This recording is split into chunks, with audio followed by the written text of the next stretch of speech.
Joining us now, our good friend Lisa Graff. She is the assistant principal. I think I got that right at West Bloomfield Middle School. Lisa, good morning and welcome to the Splash. Hi, Dave.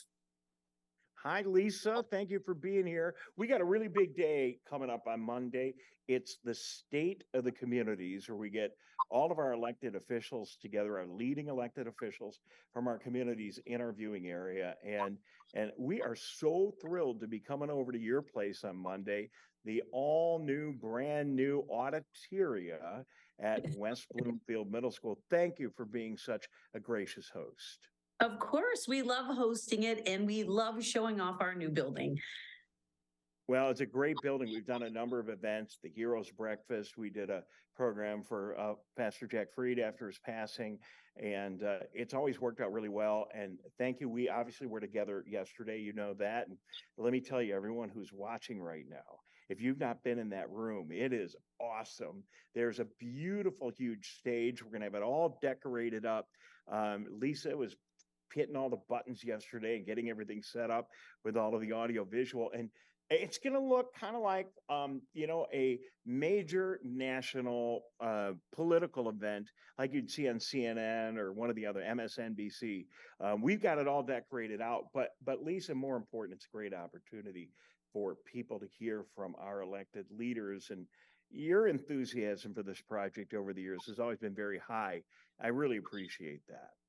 Oh, definitely. I have enjoyed not just attending State of the Communities, but being a part of the planning process. And I remember the first time we did it, we were in the cafeteria at the old Abbott Middle School. And I remember thinking, you made it look like a high stakes political debate event. Like it was amazing. And I loved it. I loved it. Well, thank you very much. And it's even easier to do now in the beautiful new environment we have. Let me ask you, and we didn't talk about this before we went on the air, but that school, the school that you work in now is amazing. It looks nice and it's visually, obviously, aesthetically very pleasing. But talk about how practical that building is from a technology standpoint and how that what we have there is altered and benefited the students. Oh, of course. We started planning this building several years ago, and it was all about putting the students first and what the students' needs are, or were, and will continue to be, because this is going to be a building that's going to be used for decades. And so we had to keep that in mind. Also, the things that teachers really needed to advance that instructional learning for kids. But of course, the obvious Wi-Fi in every rooms, but now we have a lot of screens in every rooms, and in every room, meaning the teachers' classrooms. We have these collaboration spaces. We have 6 giant collaboration spaces for kids to really work in groups. And I think that collaboration piece is not only a current need in the marketplace for when students graduate and go on to work, but will also continue to be in the future. And so we're very fortunate to have been able to design a building with a lot of collaboration areas. And the I Center, which is the old school media center, right? We call it the I Center for Information. That also is technologically very up to date with sound systems and performing arts places. And it's just really lovely. The kids love the building. They first thought it was going to be too big. They thought, oh, I'll never find my way around. Now, no problem. No one gets lost. It's very easy. No, I can find my way around. I still, though, am going like when I'm going down the front hallway, my head is still back in 1974 when I went to the old middle school, and I still feel like I'm walking down one of those old hallways. But no, it's very well put together and well designed and impactful. And these just aren't technologies that are there because we can do them. They are there because they are having impact, and I can see it from the times I've been in the building, which is why I'm really excited to invite everybody to come Monday. Even if you don't care about State of the Communities, which you should, it's a great opportunity to get in and walk around the building a little bit and see, and you'll see clearly the auditoria, but you'll get a chance to snoop around the building a little bit while you're there as well, and that'll be okay, right? Of course. And we have, I mean, this is West Bloomfield. You all paid for it. Thank you. And I'm also a resident of West Bloomfield, and we welcome people to come in during public events and see what their money buys, right? And we have a new bond coming up, which will support similar kinds of renovations at other buildings. So we're very excited about that as well.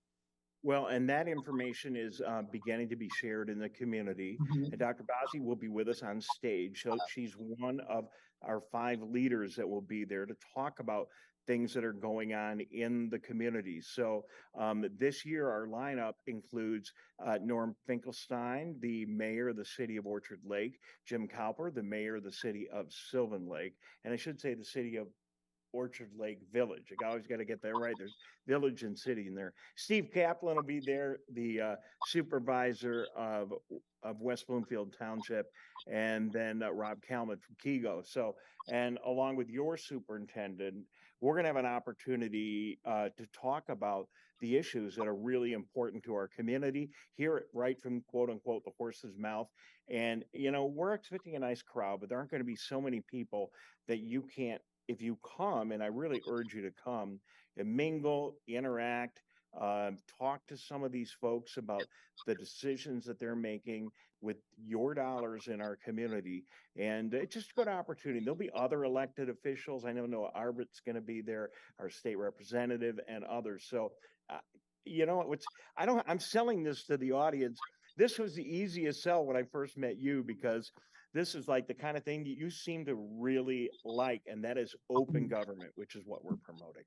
Absolutely. And the transparency, I'm sure our school board members will be there too, so people can talk to them. And that's one of the pieces I really loved about State of the Communities, is many times we'll see these people on TV or on a stage, but then they really do come into the audience and talk to people, and we just kind of walk around and mingle. And that is really a wonderful opportunity. And I ask that, you know, people think about it's not supposed to be like necessarily a gripe session, but they certainly do are available to hear our concerns and share their visions for West Bloomfield and the other surrounding communities. And really, in all honesty, none of these state of the whatever addresses, the state of the union, the state of the city, the state of the county. I mean, yeah, there's always a lot of here are the good things that have happened in the community. No elected official is ever going to stand up and tell you all the rotten things that are going on. And fortunately, here in our community, there aren't a lot of rotten things, but there are challenges that we have to work on, and we'll talk about those. We'll talk about, you know, collaboration between all of the fire departments in Kego, Sylvan, Orchard Lake, kind of a challenge for them. Talk about the independence of the police departments in all those communities, because that's something that people really want. And we'll have an honest talk and conversation about the bond issue for the school, and then I believe a millage, or yeah, it's a millage for the police in Kego Harbor. So these are all really important issues. We'll have a chat with them, and you know, but if there's something that is sticking in your craw and you want to, you know, talk to Steve Kaplan or Rob about it, they're going to be right there, and kind of a nice informal situation. We'll have coffee and refreshments and cookies and things afterwards, and we'll all get together. And Lisa and I would love to meet you as well if you're watching today. Absolutely. Absolutely. It is really a great event. And it's a very easy, just you're going to come into the building. You'll be able to easily walk to an area, and we'll have seating close. So don't think it's going to be difficult to navigate your place around the building. Just enter in through the performing arts doors, and Dave and I will probably be right there greeting everybody when they come in. So you see some Okay, familiar I got to go, Lisa. I got to go. My final question for you: do principals and assistant principals work on snow days? Yes. Yes, of course. We're year-round employees, and we work on snow days. Yes, I'm working. You know, I was thinking maybe you got the day off today, but oh well. No, that's okay. That's okay. I have a lot of work to do. We're planning for the next school year, and so I have a lot of work to do. I relish the time, but I do miss the kids. I like spending time with the kids. So all right, Lisa, we got to go. Lisa Graff, assistant principal at the West Bloomfield Middle School. She does a great job. Good friend of Civic Center TV, and always very helpful with State of the Communities.